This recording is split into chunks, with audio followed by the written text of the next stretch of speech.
धैर्य, काय झालं? पप्पा काय बोलले?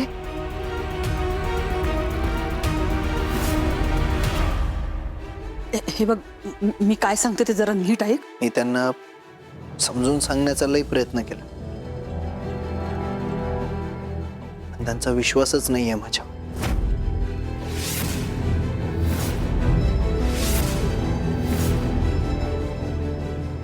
पण तू काळजी करू नको, मी प्रयत्न करणं सोडणार नाहीये. काही करून त्यांचा विश्वास जिंकूनच दाखवणार मी.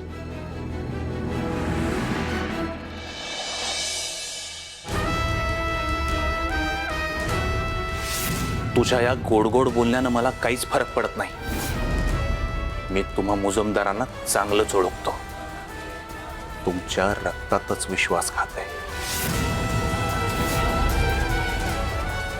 आता एक गोष्ट कान उघडे ठेवून ऐक. माझ्या सावीला जर तुझ्यामुळे त्रास झाला ना, तर परिणाम वाईट होतील.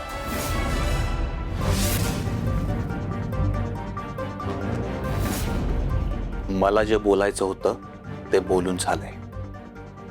तू गेलास तरी चालेल.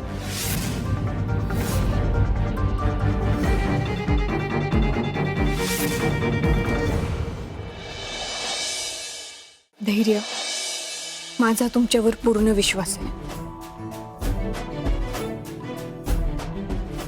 मला माहिती आहे, जसं तुम्ही भाऊंचं मन जिंकलं ना, तसंच तुम्ही पप्पांचं पण मन जिंकाल.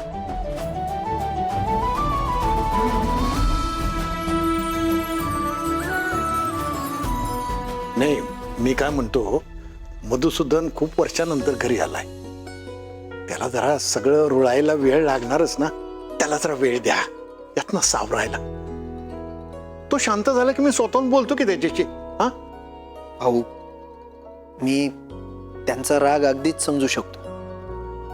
आता खरं तर आपण सगळ्यांनी त्यांची काळजी घेणं लय गरजेचं आहे. आई, सावी, निघायचं का आपण? हो, निघायला हवं. सकाळपासून इतकं काही घडलंय ना, आता सगळ्यांनाच आरामाची गरज आहे. दामिनीबाई, धैर्यराव, मी काय म्हणतो, आमची एक विनंती होती. भाऊ बोला की.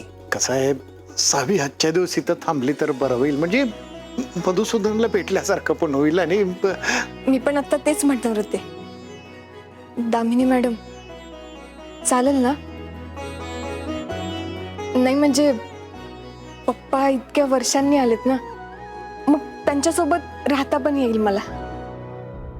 रात्रभरात हिच्या बापाने हिला काही सांगितलं तर?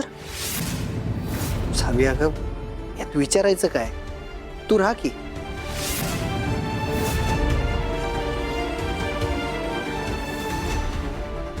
आई तरी काय दुसरं उत्तर देणार आहे का?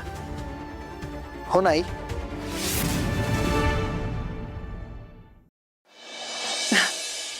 हो. शेवटी सासरी कितीही प्रेम मिळालं तरी माहेरची सर काही येत नाही. सावी, मी समजू शकते. पप्पा इतक्या वर्षांनी आले म्हटल्यावर तुला तर हवंसं वाटणारच. राहतो, पण सकाळी तरी येणार ना नक्की? हा.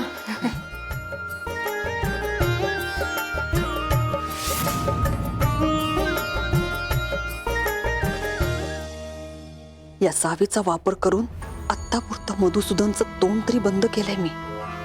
पण लवकरात लवकर या मधुसूदनचा आणि त्या हिराचा प्रश्न कायमचा सोडवायला पाहिजे.